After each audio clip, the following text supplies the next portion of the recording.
Hoy vamos a hablar de uno de los personajes más influyentes de la historia. General, cónsul y emperador de Francia. Un hombre que, al mando de su ejército, a punto estuvo de dominar casi toda Europa.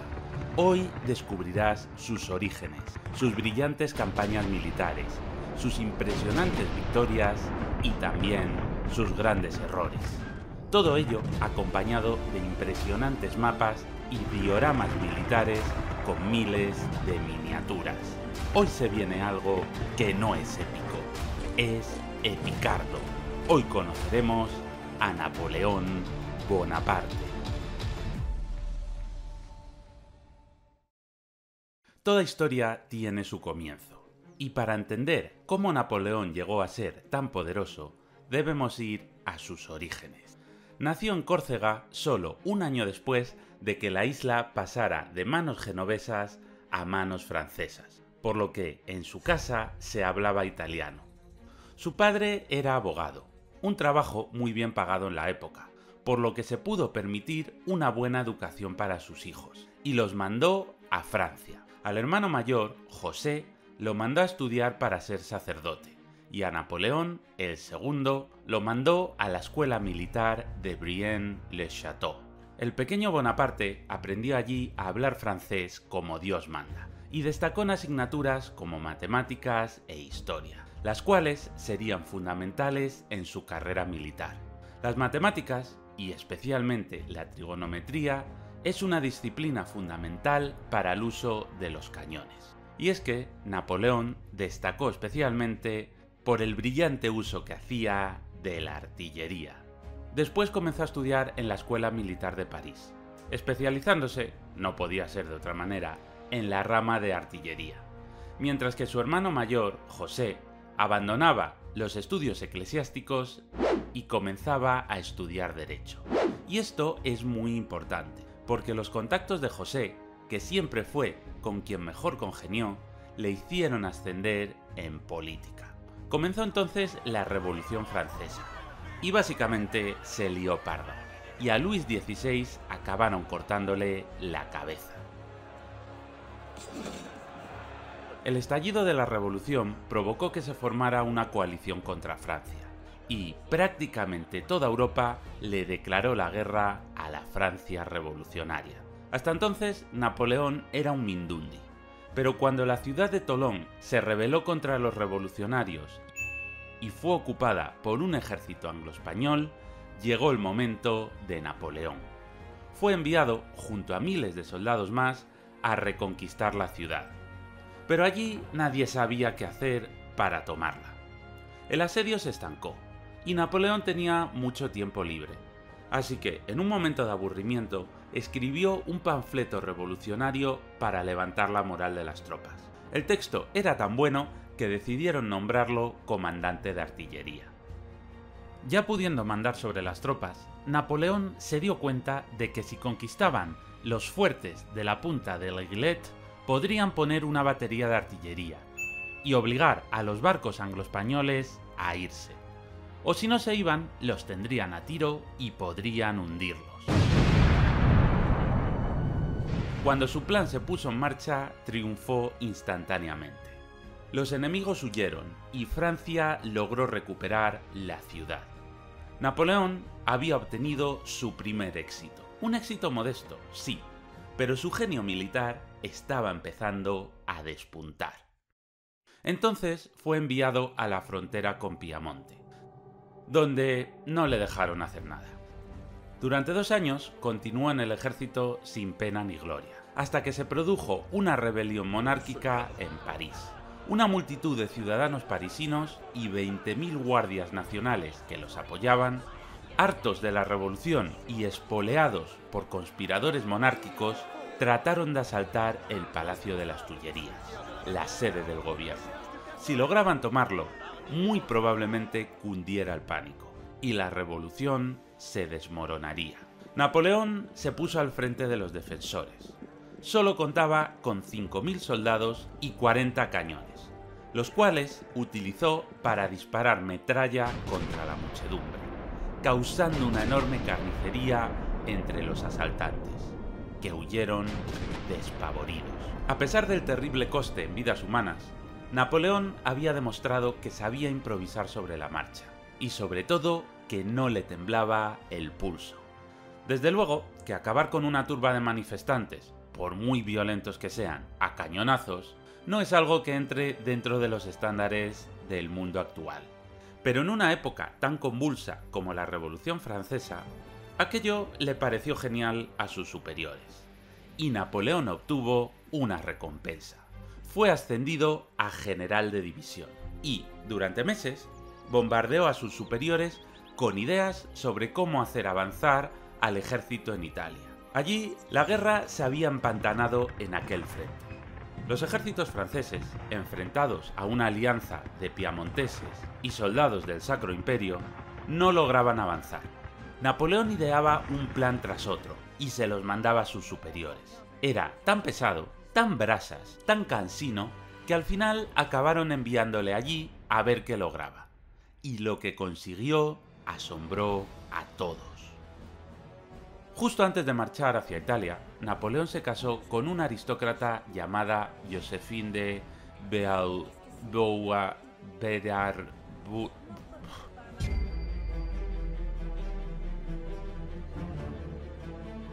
Joséphine de Beauharnais.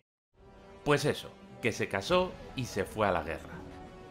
El reino de Piamonte-Cerdeña era uno de los que le había declarado la guerra a Francia. Pero la frontera entre los dos países estaba delimitada por los Alpes, una cordillera con estrechos valles perfectos para defenderse, lo cual dificultaba mucho el movimiento de grandes ejércitos y hacía que ninguno de los dos países lograra atacar con éxito al otro. Debéis saber que un ejército marcha sobre su estómago. Por poder, su ejército podría haber cruzado los estrechos valles alpinos. Pero el problema es que un ejército de miles de soldados requiere de un convoy de suministros de cientos de carros, transportando todo tipo de bienes como comida, pólvora, balas o zapatos de repuesto. Un ejército solo puede pasar por donde puedan pasar sus suministros, es decir, su comida y su munición. Y el ascenso y descenso de los altos valles alpinos se antojaba imposible para los convoyes de suministros. La oportunidad de oro vino cuando estallaron disturbios revolucionarios en el sur de Piamonte, en la República de Génova. En esta época, Italia no existía como país, sino que estaba dividida en una multitud de pequeños estados independientes. Algunos eran reinos, otros eran ducados e incluso había repúblicas. La República de Génova se había mantenido neutral en este conflicto. Pero justo en este momento estalló una revuelta revolucionaria. El pueblo se alzó contra el gobierno de la élite aristocrática, y esta era una oportunidad de oro para Napoleón. Hasta ahora, su línea de contacto frente al enemigo había sido exclusivamente a través de los peligrosos pasos alpinos, y ahora las cosas iban a cambiar. Napoleón mandó avanzar rápidamente a su ejército a través de las llanuras de la costa hasta tomar la ciudad de Génova. Esto multiplicó los kilómetros de frontera, ofreciendo nuevos valles para atacar. Estas montañas ya no eran los Alpes, sino los Apeninos, un sistema montañoso menos elevado, más fácil de atravesar. No obstante, esta jugada de Napoleón tenía sus riesgos, ya que multiplicaba el número de kilómetros frente al enemigo, y corría el riesgo de que, si los piamonteses atacaban por el oeste, podrían aislarlo, causando la destrucción de su ejército. Así que Napoleón lo vio claro, debía atacar rápido, y para atacar al ejército de Víctor Amadeo de Saboya, se sacó la... Vamos a ver, no sé qué clase de chistes os esperabais, pero este es un canal cristiano, y aquí no hacemos chistes de nepes. Lo que Napoleón se sacó de la manga fue una estrategia bien perrona. Tras una serie de movimientos tácticos, consiguió engañar a los piamonteses para que se retiraran hasta la llanura, dejando los valles libres para las tropas francesas. Habían cometido un error fatal. El ejército francés lanzó un ataque sobre la ciudad de Mondovì y la conquistó.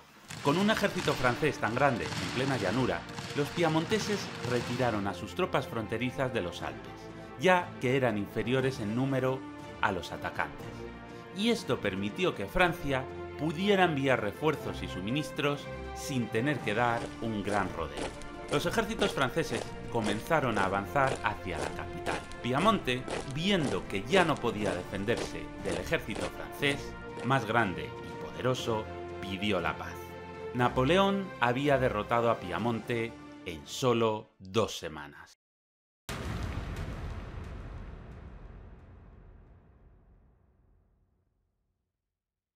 Pero esto era solo el principio. François, ponme música como de conquistar Italia. El resto del norte de Italia estaba controlado por el Ducado de Milán y la República de Venecia. Ambos territorios se declararon neutrales, pero permitieron el paso de los ejércitos enemigos de Francia. Habían cometido un error fatal. Estos enemigos de los que hablo son los ejércitos del Sacro Imperio Romano Germánico.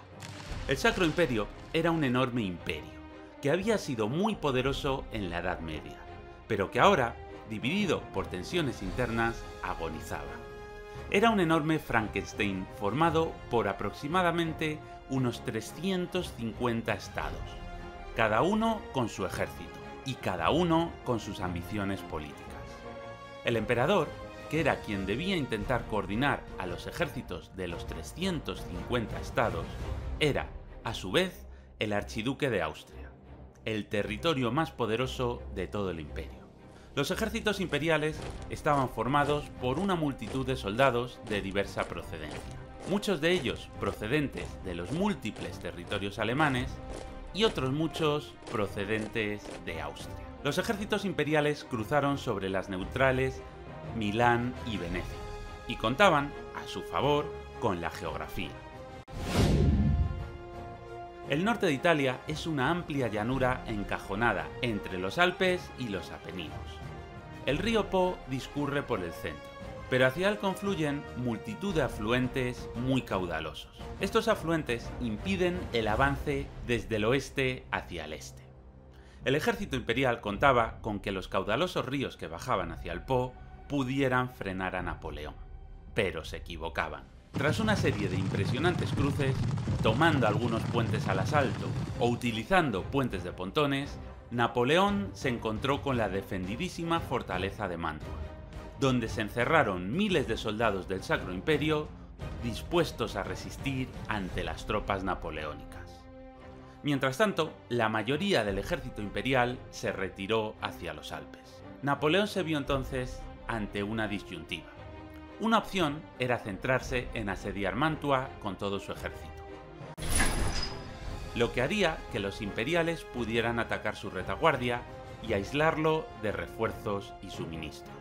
Pero si abandonaba Mantua y avanzaba para luchar contra el ejército principal, la guarnición de Mantua podría salir de la fortaleza y atacar sus caravanas de suministros, dejándoles sin municiones ni alimentos. Otra opción era dejar a parte de sus soldados manteniendo el asedio, mientras él avanzaba con otra parte hacia el norte. Pero el mayor problema era que sus enemigos incluso podrían atacarle por 2 valles distintos, y si se arriesgaba a buscarles por uno, podrían avanzar por el otro, liberar Mantua y unir sus ejércitos. Pero, ¿qué queréis que os diga? Las circunstancias extraordinarias requieren soluciones extraordinarias, y Napoleón se decidió entonces por una opción arriesgada. Mantendría el asedio de Mantua e iría a por los austríacos. Pero acabó pasando precisamente lo que más temía. 2 ejércitos austríacos avanzaron hacia él. Corría el riesgo de que, mientras luchaba contra un ejército, el otro acudiera a liberar Mantua y lo aislara de Francia. Así que volvió a dividir a su debilitado ejército. Mientras el grueso de sus soldados combatía y derrotaba a parte de los imperiales en la batalla del puente Arcole, donde las fatigadas tropas francesas incapaces de lanzar nuevos asaltos, se desmotivaron hasta el punto de que Napoleón tuvo que agarrar un estandarte y convencerles de que atacaran. Este gesto se acabaría convirtiendo en parte de la leyenda de Napoleón y fue inmortalizado en este famoso cuadro. Mientras Napoleón vencía en el puente Arcole, un grupo de soldados mucho más pequeño contenía con una lenta retirada al resto del ejército imperial. Napoleón logró una victoria sorprendente y, sin descansar, ordenó emprender la marcha para enfrentarse lo antes posible al otro ejército enemigo. Napoleón volvió a vencer de nuevo gracias a su astucia. Aunque parte del ejército imperial logró escapar hacia Mantua. Sin perder tiempo, marchó hacia allá, y, finalmente, los imperiales fueron derrotados. Y los defensores, viendo que ya no les quedaban posibilidades, se rindieron. Con su retaguardia libre, el general francés se planteó qué hacer a continuación. Al norte de los Alpes, los franceses estaban lanzando otro ataque contra Austria, aunque las cosas no iban tan bien como al sur, donde mandaba Napoleón. El joven general decidió arriesgarse y atacar directamente el corazón de Austria, que, como ya sabemos, era el corazón del Sacro Imperio. Pensó que si se lanzaba contra Viena, la capital, el emperador entraría en pánico y trataría de negociar la paz. Con sus ejércitos destruidos y desmoralizados, los austríacos no pudieron frenar a los ejércitos franceses, que avanzaron por los valles alpinos directamente hacia Viena. En el fondo, Napoleón no tenía suficientes soldados como para tomar Viena, pero el emperador desconocía el tamaño del ejército. Y el hecho de que hubiera vencido a sus tropas sucesivamente por todo el norte de Italia le hizo pensar que Napoleón comandaba un ejército mayor de lo que realmente era. Así que el emperador del Sacro Imperio, temiendo que las cosas fueran aún a peor y que Napoleón tomara la capital, entabló negociaciones de paz. Con la firma de la paz, el Sacro Imperio perdía los Países Bajos, que pasaban a ser una república satélite de Francia. El reino de Piamonte se convertía en la República Piamontesa, también hermanada con Francia. Y el Ducado de Milán y la República de Venecia, que habían dejado pasar a los enemigos de Napoleón, también pagarían caras sus acciones. La totalidad del Ducado de Milán y parte de la República de Venecia pasaban a convertirse en la República Cisalpina, otro estado satélite de Francia. Y para concederle algo a su enemigo y que aceptara las condiciones, la República de Venecia dejaría de existir y pasaba a ser anexionada por Austria. Además, el último punto del acuerdo era que el Sacro Imperio estaba obligado a darle like, suscribirse y activar la campanita de las notificaciones. Bueno, esto quizás sea un poco invent, pero es un recordatorio para que, si te está gustando el vídeo, no te olvides de hacerlo. Gestos tan simples como estos son fundamentales para que el canal pueda funcionar y que sea posible seguir haciendo vídeos como este. Muchas gracias. El Sacro Imperio había perdido la guerra, pero había ganado el territorio de Venecia. Al final, la derrota no era tan amarga. Napoleón también sabía contentar a sus enemigos. En un solo año, Bonaparte había derrotado al mayor enemigo de Francia y había logrado importantes conquistas. Se había convertido en el héroe del ejército francés. Y entonces, Napoleón tuvo un sueño. Tengo un sueño. ¿Qué sueño? Tener un sueño. El sueño era invadir Egipto. No está muy claro el porqué de la invasión. Siempre se ha dicho que su plan era avanzar desde allí, cruzando Oriente Medio hasta llegar a la India, para forzar a los ingleses a rendirse o perder su más preciada colonia. Pero la realidad es que un plan así es poco realista, porque Francia no controlaba los mares, y le sería casi imposible mantener un ejército tan lejos sin poder enviar suministros regulares de armamento. Tan difícil era la situación marítima de Francia que la flota de Napoleón tuvo que navegar a toda velocidad, perseguida por los ingleses de cerca para evitar ser hundida. Porque, claro, se llama flota porque flota, y si los ingleses la hundían, pues deja de ser una flota, porque ya no flota. Egipto estaba bajo el control del Imperio Otomano, que ni le había declarado la guerra a Francia ni nada. Vamos, que los otomanos se llevaron unos cuantos cañonazos así de gratis, sin verlas venir. Tras tomar la importante ciudad de Alejandría, el ejército francés comenzó a avanzar hacia el Cairo. Estaba a punto de librarse una nueva batalla. Y claro, con estas frases tan buenas que se le ocurrían, pues se pusieron motivadísimos y le dieron la del pulpo a los otomanos. Ambos ejércitos, que se encontraron muy cerca del Cairo y de las pirámides, estaban casi igualados. Pero Napoleón no contaba con caballería, mientras que sus enemigos sí, los temibles mamelucos, jinetes famosos por su ferocidad y velocidad. Eran unas tropas mucho más rápidas y móviles que la infantería francesa, y podían golpear y desaparecer. Los otomanos situaron a su infantería y su artillería en un campamento fortificado, y la caballería a la izquierda, donde podía maniobrar con más facilidad. Napoleón dispuso a sus tropas formando cuadros para que nadie diera la espalda al enemigo, y ordenó que avanzaran con una formación diagonal. Los mamelucos atacaron.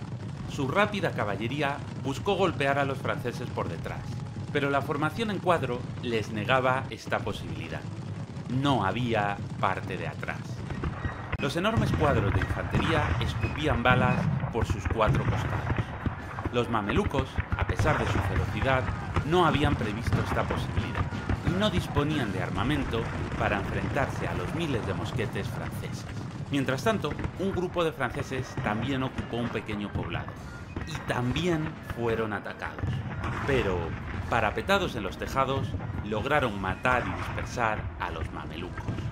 Centenares de ellos murieron y el resto huyeron.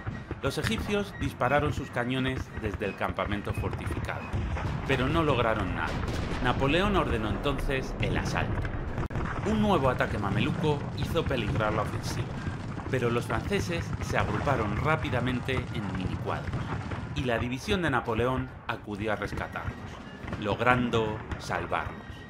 Finalmente, los franceses asaltaron el campamento fortificado, y los egipcios, derrotados, comenzaron a huir, muchos hacia el desierto, y otros tirándose al Nilo, donde centenares de ellos murieron ahogados. Con esta victoria, Napoleón se aseguró el país del Nilo. Le había dado otra paliza al enemigo. La conquista de Egipto fue fascinante. Napoleón se hizo acompañar por numerosos estudiosos, historiadores y naturalistas. Y parte de esta expedición científica logró descubrir la piedra Rosetta.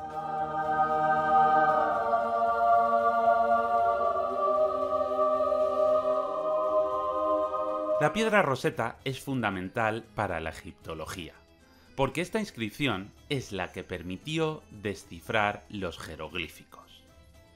Pero, mientras todo esto sucedía, comenzaron los problemas, porque esta impresionante victoria en las pirámides se vio empañada cuando la flota británica acabó pillando a la francesa y la derrotó en la batalla del Nilo. Napoleón se quedó aislado en Egipto, sin su flota. ¿Sabéis por qué? Porque sus barcos ya no flotan. Los ejércitos de Napoleón conquistaron el sur de Egipto, y poco después comenzaron la conquista de Palestina, que era el primer paso de ese plan imposible de llegar hasta India. Y era imposible, básicamente, porque todo le salió mal. Para empezar, había un fuerte que desconocía y que tardó 11 días en conquistar. 11 días que fueron fundamentales para que la flota inglesa apareciera por allí y capturara la flotilla francesa en la que iban los cañones pesados. Si os parece poco, en su ejército hubo un brote de peste, y tuvo que parar una semana más y dejar 300 enfermos atrás. Así que, cuando Napoleón se puso de nuevo en marcha y se encontró ante las pesadas murallas de Acre, no tenía cañones, porque se los habían robado los ingleses. Decidió entonces construir escaleras, pero midieron mal y cuando se lanzaron al ataque, descubrieron que eran demasiado cortas. Comenzaron a cavar una mina debajo de la torre principal, con la intención de prenderla a fuego y que se derrumbaran las murallas. Pero ya os podéis imaginar qué pasó, ¿verdad? Que la mina explotó, pero la torre no se cayó. En total hubo 8 intentos de asalto. 8. Y ninguno de ellos funcionó. Y por si fuera poco, los defensores recibieron refuerzos por mar. Napoleón nunca tuvo tanta mala suerte como en la campaña palestina. Tras 63 días de perder el tiempo frente a Acre, se dio por vencido y volvió a Egipto. Pero si en Oriente las cosas iban mal, en Francia estaban aún peor. Las tensiones entre jacobinos, girondinos y monárquicos crecían más y más. Mucha gente empezaba a desear que gobernara un militar fuerte con mano de hierro. Alguien que hiciera que la revolución cayera hacia un extremo o hacia el otro. Y ese alguien era Napoleón. El abad Sieyes, el fraile que había escrito el texto que había levantado tempestades antes de los Estados Generales, organizó un nuevo golpe de Estado para que el general Napoleón tomara el poder. Alguien que hiciera que la revolución dejara de oscilar continuamente de un lado a otro. Napoleón escapó de Oriente, volvió a Francia y el abad Sieyes convenció al Consejo de Ancianos de que pusiera el poder en sus manos, lo cual era una clara violación de la ley. Al día siguiente, Napoleón se presentó junto a 4.000 soldados en el Consejo de los 500. Los diputados, mayoritariamente jacobinos y realistas, lo abuchearon, gritaron e incluso llegaron a zarandear. Sabían que Bonaparte estaba dando un golpe de Estado y no estaban dispuestos a tolerarlo. Napoleón abandonó entonces la sala y dio la orden de que entraran sus soldados. El general Murat, uno de los más fieles ayudantes de Napoleón, entró a la sala acompañado de la soldadesca y gritó: «Ciudadanos han sido disueltos». Los diputados, temiendo por su vida, huyeron por las ventanas. El golpe de Estado de Napoleón Bonaparte había triunfado. De los moderados. Ni los más radicales ni los más reaccionarios lo apoyaban. Aunque, eso sí, tenía el apoyo de un instrumento mucho más importante: el ejército. Sus épicas victorias en el norte de Italia y su apasionante campaña en Oriente le habían labrado un gran prestigio entre los militares. Esa misma tarde, el directorio perdió todos sus poderes, que fueron asumidos por Napoleón. Con el apoyo del ejército, que creía ciegamente en él, se hizo con el poder absoluto. Y fijándose en la política de la antigua Roma, se hizo llamar cónsul. Pero mientras Napoleón estaba en Egipto, se había formado la segunda coalición contra Francia. El Sacro Imperio y Nápoles habían firmado una alianza y habían logrado expulsar a los franceses de Italia. Poco después se sumó Rusia, ofendida porque, de camino a Egipto, Napoleón había conquistado la isla de Malta, y resultaba que el zar de Rusia tenía el cargo de Gran Maestre de la Orden de Malta. Así que estaba ofendidísimo, por lo visto. Y por si nos parecen pocos enemigos, no tenemos que olvidarnos que también el Reino Unido y el Imperio Otomano ya estaban en guerra con Francia. Aunque básicamente era toda Europa contra Francia, Napoleón tenía la ayuda de las pequeñas repúblicas hermanas y también de Españita.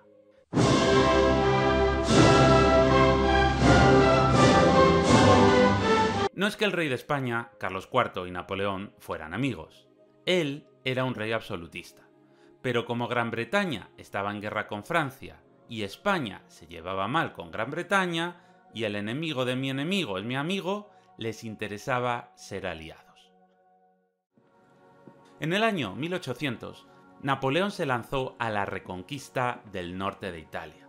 Organizó 3 ejércitos. El general Moreau se situaría en el norte, tratando de avanzar por Alemania. El general Massena en el sur, tratando de avanzar directamente hacia Italia.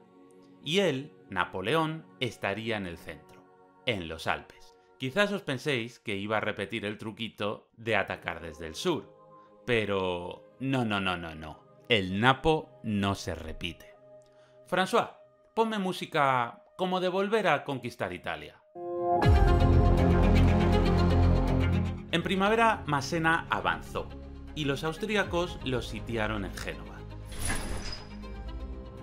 En esta época del año, los Alpes estaban llenos de nieve, y todo el mundo consideraba que hasta verano era imposible cruzarlos con un ejército.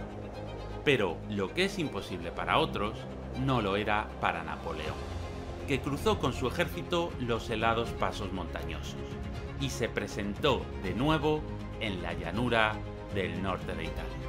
Representando este épico cruce de los Alpes, que sorprendió a toda Europa, se hizo pintar en este fabuloso cuadro, una de las grandes obras de Jacques-Louis David, aunque la realidad es que Napoleón cruzó a lomos de una mula, y su cruce se pareció mucho más a esto.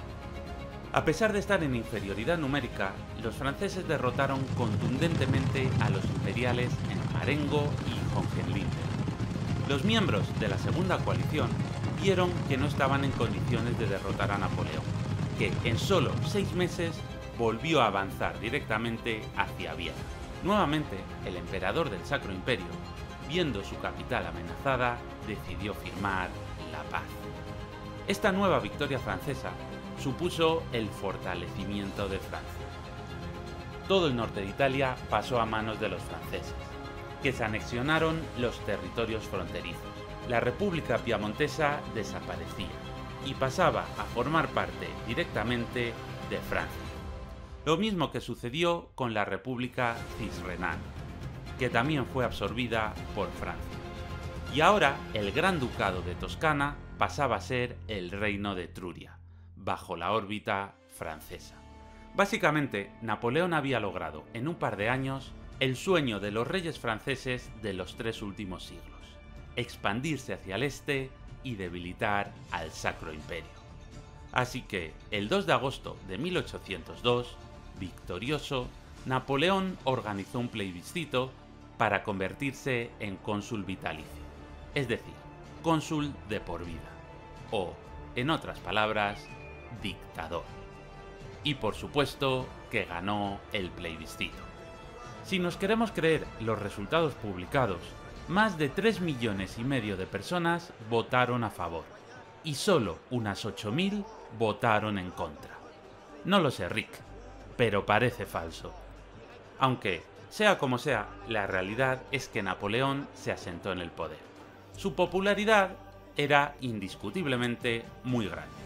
Estaba logrando llevar a cabo las aspiraciones territoriales que Francia no había logrado en los 3 siglos anteriores: controlar el norte de Italia, controlar las orillas del Rin y debilitar al Sacro Imperio, su principal contendiente. Pero Napoleón no solo se dedicaba a combatir, sino que también reformaba el país. Para empezar, derogó la ley de sospechosos, que era una ley muy turbia con la que podían enchironar a cualquiera. Firmó un concordato con la Santa Sede, normalizando las relaciones, y así el Papa les perdonó el temita de cortarle la cabeza a Luis XVI. Restituyó las propiedades a los emigrados, es decir, a aquellos que se habían marchado del país por miedo a la revolución. Llevó a cabo políticas para lograr la estabilidad fiscal, equilibrando ingresos y gastos. Ratificó la reforma agraria revolucionaria. Los pobres necesitaban tierra, y él necesitaba el apoyo de los pobres, así que así todos ganaban. Aumentó el número de escuelas, logrando que la escolarización creciera, aunque controló que los maestros no fueran unos locuelos revolucionarios. También instauró la meritocracia en el ejército, ascendiendo solo a quienes se lo mereciesen, y no, como sucedía antes, que solo ascendían los nobles. Y también organizó sus 4 joyas: el Código Civil, el Código Comercial, el Código Criminal y el Código Penal.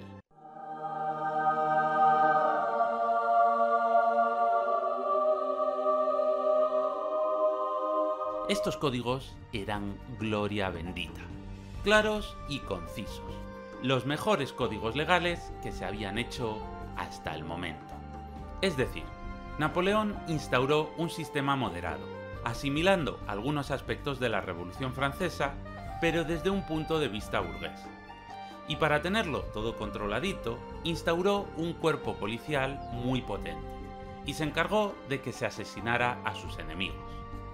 Sí, claro, hubo una pérdida de libertades, no lo vamos a negar, pero vamos a ver, ¿es que con Luis XVI había libertades? ¿Es que con Robespierre había libertades? Según su punto de vista, ¿cómo iba a dar libertades si tenía a los británicos conspirando una y otra vez para invadir Francia y él tenía que estar organizando ejércitos para defenderse? En 1803, los británicos empezaron a torpedear la paz con Francia. Así que Napoleón concentró a su ejército en Boulogne, preparando la invasión de Inglaterra. En un ejercicio de ego desmedido, también hizo que el 18 de mayo de 1804 el Senado lo proclamase emperador. Y el 6 de noviembre lo ratificó un plebiscito popular.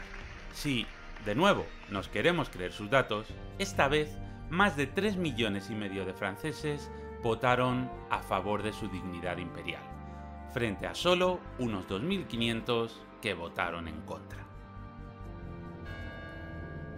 El 2 de diciembre se coronó en la Catedral de Notre Dame de París. Hizo venir al Papa, y en un episodio que demuestra su carácter, impidió que fuera el Papa quien le colocara la corona en la cabeza. Se la cogió de las manos y se la colocó él mismo. Nadie, ni siquiera la Iglesia, estaba por encima de su voluntad. Napoleón era un general brillante y un legislador muy bueno. Había logrado defender a Francia de sus enemigos una y otra vez. Podía haberse conformado con ser cónsul vitalicio. Podía haber sido incluso rey, pero no. Todo eso no era suficiente para Napoleón. Ese ego desmedido que lo había llevado a coronarse emperador, lo llevaría a intentar dominar Europa. Y al final, ese concepto tan alto de su persona, pensando cada vez más en sí mismo, acabaría llevándolo a la ruina. Pero aún quedaba mucho para que eso sucediera. Sin embargo, cometió 2 errores fatales. En marzo de 1805 convirtió la República Cisalpina en el Reino de Italia y se autocoronó rey, ganándose de nuevo la enemistad del emperador del Sacro Imperio y también del rey de Nápoles. Aunque Francia les había ganado el control del norte de Italia en 2 guerras, estos seguían aspirando a recuperarlo y percibieron el cambio de estatus como una nueva afrenta. El segundo gran error fue que ordenó la ejecución del duque de Enghien, uno de los últimos familiares vivos de Luis XVI, lo que tampoco sentó nada bien en el resto de monarquías europeas.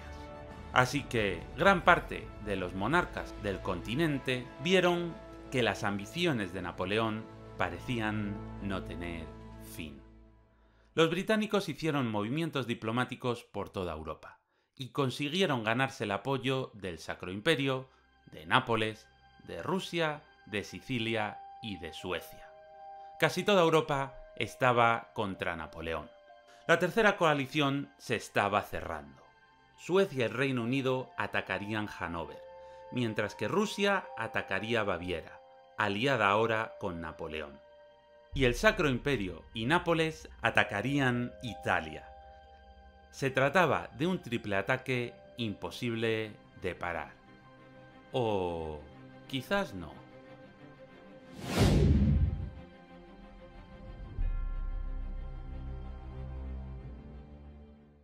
Hasta aquí llega la primera parte de esta serie sobre Napoleón. Si os ha gustado el vídeo, compartidlo con más locos por la historia, porque esta serie documental lleva una currada enorme. Estos vídeos solo son posibles si les dais mucho amor, así que no te olvides de darle like, comentar y unirte al canal si quieres. Muchas gracias y un saludo.